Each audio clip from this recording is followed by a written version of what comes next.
Okay, so we're going to do a special video, a little bit different than we normally do on Blue Line RV Adventures. And who I've got here with me is my assistant film director from previous videos, my grandson Tristan Elkin. Say hi, Tristan. Hi. So what we're going to do is we're going to do again a different video than we normally do on Blue Line RV Adventures. We are going to put up a safety video about rattlesnakes here at Canyon Vistas and Superstition Views RV resort located in Gold Canyon, Arizona. And to help us film this is going to be our wonder dog, Jake, right there, because a big part of this video is if you are out walking your pet or walking your dog, especially at night, but really anytime, what are the chances of maybe encountering a rattlesnake? And if you do encounter a rattlesnake, what should you do? So we live here at Canyon Vistas, and there are definitely rattlesnakes here. I've probably captured roughly maybe 27 or 28 rattlesnakes in the last 3 years. And Tristan, when was the last rattlesnake I just captured?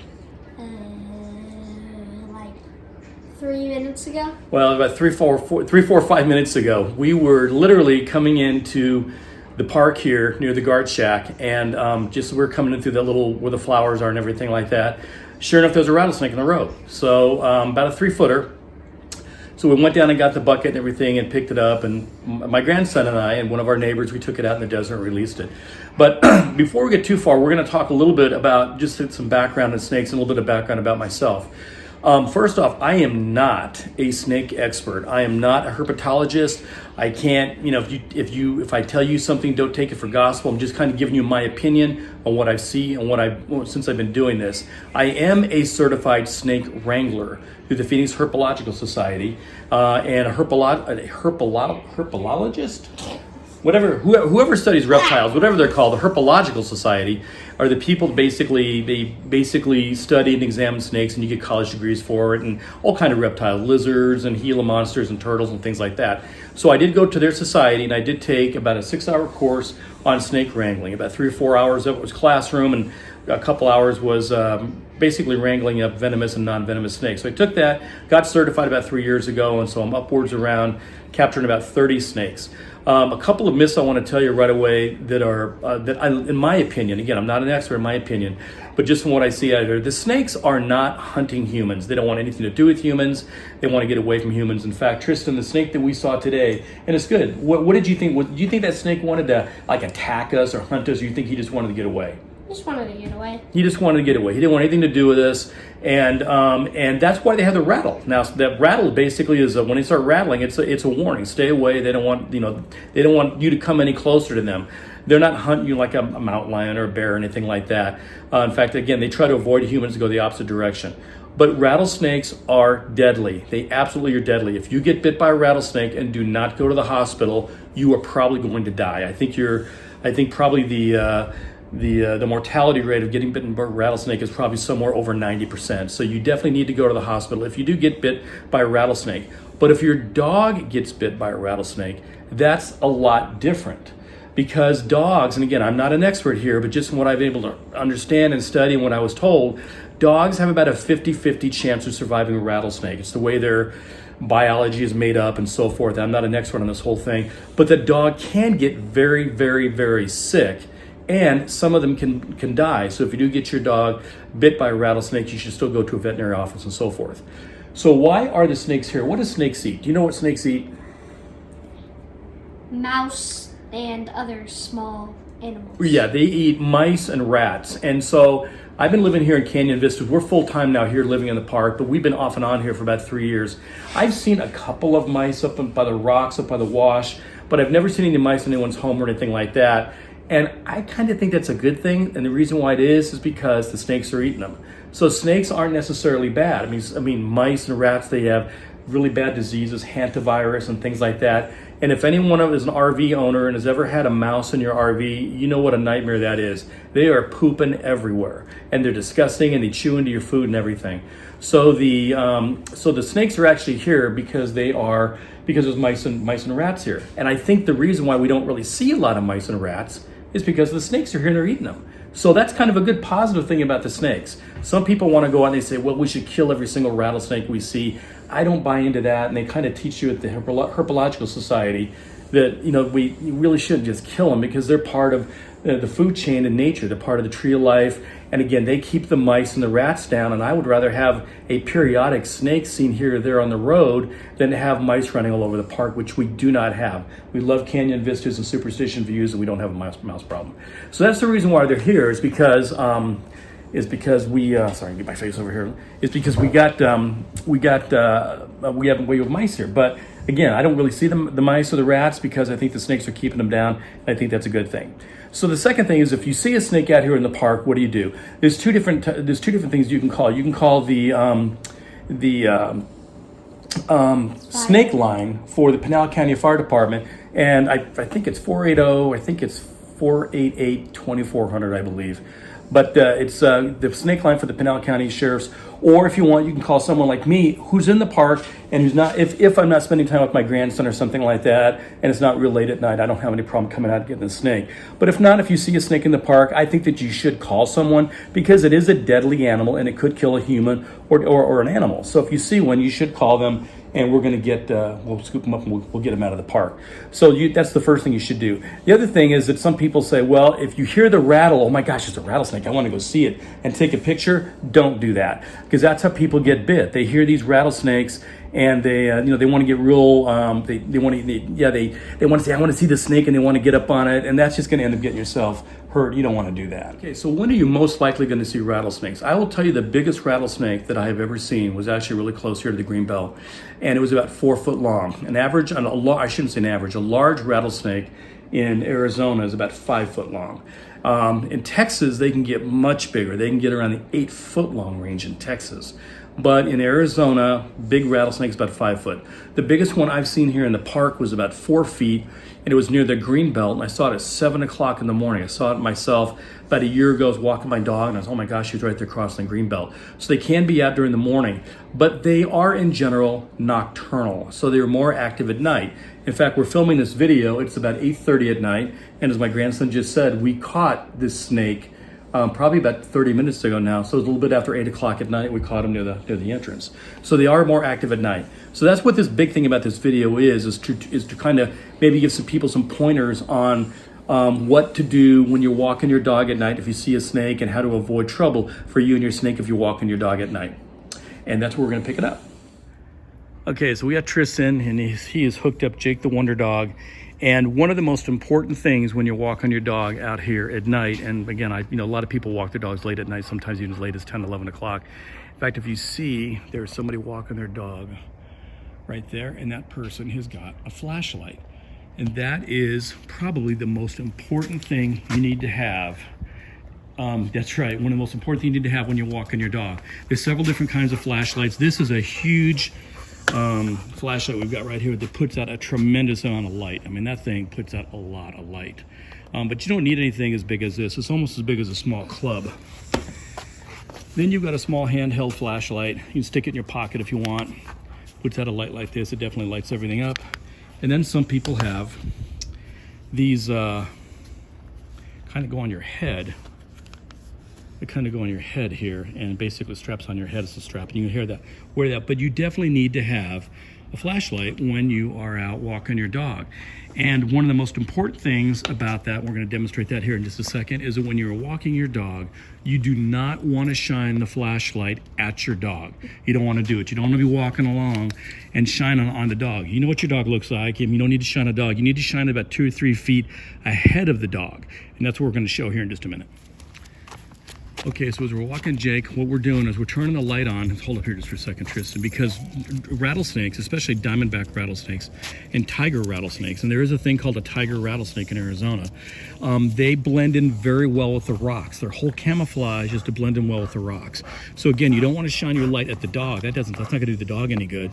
You want to shine it up here, and you're looking for things that look like a stick, something that's long, but they can even look like something like a stone, like the snake we had today, Tristan. Wasn't it coiled up? Yes, it was coiled up, and it looked like a casual rock. Yeah, it looked like a rock. Come across in hiking or something. Right. So if you see anything unusual that you're not quite sure what it is, the best thing is just to avoid it. Don't try to get up there and try to see what it is. But again, you want to shine your light 2, 3, 4 feet in front of your dog, and not at your dog. You want it because you're trying to avoid things that your dog might get into. Okay, so Tristan is now the cameraman here, or I'm sorry, the flashlight man here. And as we're filming our dog Jake, we're up here in the Greenbelt, and some of you may recognize where this is at. This is near 24th Street or 22nd Street. Anyways, we come up here. One of the things, of course, Jake is sniffing. It's okay for dogs to sniff. They're going to sniff for a little thing. They're looking for that perfect blade of grass to go to the bathroom at. But one of the things you want to try to avoid is if you see this rock pile up here. Tristan, go ahead and put your light up there real good. Snakes love rocks. They love rocks, and what else do they love to hide in? Any idea? Bushes and cactuses. So shine your light over here, T. So this is another area that you want to be careful. Try to keep your dogs away from places like this. You see that? Can you shine on that bush right there? That's another cactus. Looks beautiful, got lots of flowers on it, but it's just a rattlesnake magnet. So put your light back over here on this big rock. So when you come up to places like this, and sometimes you just can't avoid it because your dog's gonna walk right past it, you really wanna pay special attention to all the nooks and crannies and make sure there's no snakes in there. T, get up here and put your light on there, please. Tristan, can you put your light on there, please? Thank you. You wanna look in there and make sure there's no snakes in there because that's the perfect spot for them to hide. So then you're gonna come back up here, and then you're gonna look at this bush over here. Sometimes your dog will want to stick his nose in a bush like that and start sniffing. Do not do that because that's exactly what snakes are hiding. They're looking for mice, and you don't want to do that. So you just got to pull your dogs and your pets away from the bushes, the cactus, and the rocks. Again, another bush area with rocks. You just want to be really careful walking around here because they're just going to blend right in. Snakes can be in the grass, but just from my... Here, can you put your light back out here for a second? Snakes can be in the grass, but just from my expertise, my limited expertise, I probably should say, of catching about 20 or 30 of these things so far, they generally don't seem to stay a long time in the grass. They don't like it. I'm not sure if they can't sense mice and rats in the grass. I don't quite know why, but I don't find a lot of rattlesnakes in the grass. That's not to say they can't be there. They certainly can be. But they seem to like the desert and the rocks better, and I would probably think that's because they can blend in better with their camouflage. Now, you should always be cognizant of the grass and shine your light up ahead of the animal, the dog, and make sure there's no snakes up there, but I don't see too many snakes in the grass. Okay, as we wrap up our dog walking experience here at Canyon Vistas and Superstition Views, this is a great example. They've got these scattered throughout the park. This is kind of a little rock wash area. Sometimes Jake the Wonder Dog will kind of want to sniff this area. Again, this is the perfect location for rattlesnakes to hide in. They're going to completely blend in, and they're very, very difficult to watch and look for snakes. So again, the big thing you want to avoid is you want to avoid bushes, large rocks, things like that. You always want to be cognizant of the snakes, but this is the best place for them to hide. So you want to be really careful in places like this. Okay, so sorry for the quality of the video here, but this is just being filmed with an iPhone. So anyways, with that being said, we are done with our dog walking with Jake the Wonder Dog at night, and hopefully you learned a few things about this, about flashlights and what to look for when you're walking your dog at night. Just a couple of other quick things that I wanted to bring up right away. Some people think that I am affiliated with the dog aversion program that's offered out here at Callahan Parks. That is not true. I am not affiliated with that at all. That's something separate that's put on by the Callahan management up here. They bring in a professional trainer, and they train your dogs on how to avoid snakes. And again, that's nothing. I'm not involved with that at all. So I just don't have any input or say on that. Whether it's a good class or a bad class, I mean, it can't hurt. So if you want to give your dog that training, like I said, it's probably not going to hurt. The other thing a couple people ask is, are rattlesnakes really dangerous? And like I said, they are. They are deadly snakes. They can definitely kill you if you don't get into a hospital to see them. And another question is, how far can they strike? And do you know how far a snake can strike? 6 inches. Well, no, it depends upon the size of the snake. But in general, what I have seen and what I've witnessed, and they have tried to strike at I call them my tongs, the snake grabber tool that I have, they strike at about 1/3 the distance of their body. Now, some people argue that they can strike as up to 1/2, if not 2/3 of their body. I've never seen, in my experience of doing this, I've never seen a snake strike 2/3 the length of his body. Usually it's about 1/3, maybe a half, but usually it's more like 1/3. And again, most of the snakes out here that I've encountered in the Canyon Vistas are probably just about maybe 3 feet long. So we're looking at a snake that's only going to strike about maybe a foot and a half. So again, you know, they're not going to strike and fly through the air. They're not going to spit, you know, they're not going to spit venom at you or anything like that. Another question that comes up is snakes digging holes. They've got, hey, I've got a hole near my property, and maybe the snake has dug the hole. Tristan, do snakes dig holes, yes or no? That depends. They will, I guess, like, go into other That's correct. people's holes. That is, well, not other people's holes, but other animals' holes. But there is only one snake that I'm aware of in the world that digs, and that snake lives in Africa. Rattlesnakes do not dig holes. They just don't. But they do live in holes. And what they do is they're, like I said, they're a predator. They'll go in those holes, and if it's a tarantula or if it's a mouse or a rat or whatever, they'll take care of business, and they will basically take up a home there. They like crevices of rocks and things like that, but they're not actually going to dig holes near your property. So if you wake up one morning, especially if you're near the desert side, and you all of a sudden say, hey, I got a hole in the ground that was not there yesterday. Oh my gosh, I think it might be a snake. Probably not a snake. It's probably a mouse or a rat or pack rat or something like that. I hope that helps everybody. And I appreciate you guys watching. And the last thing I just wanted to say was I put these videos up and I talk about these things because I live here. I'm a resident here in Cal-Am, Canyon Vistas and Superstition Views, and these are, I think, they're important educational videos. I mean, it's like if we lived in Florida and we're swimming in the ocean, there's sharks out there. So how do you avoid sharks? How do you stay safe when the sharks are out here? It's the same thing with the snakes. The snakes are out here. This is their home. They're out hunting mice and rats. And again, me personally, other people may disagree with this, but I would rather have a periodic snake seen here or spotted over there and captured and removed, we'll take them a mile or two away and let them go, than to kill all these snakes and make sure they don't come back at all. And then all of a sudden we have a huge outburst of rats and mice. And I think that would be terrible. So that's just, again, my 2 cents. Okay, thanks for watching.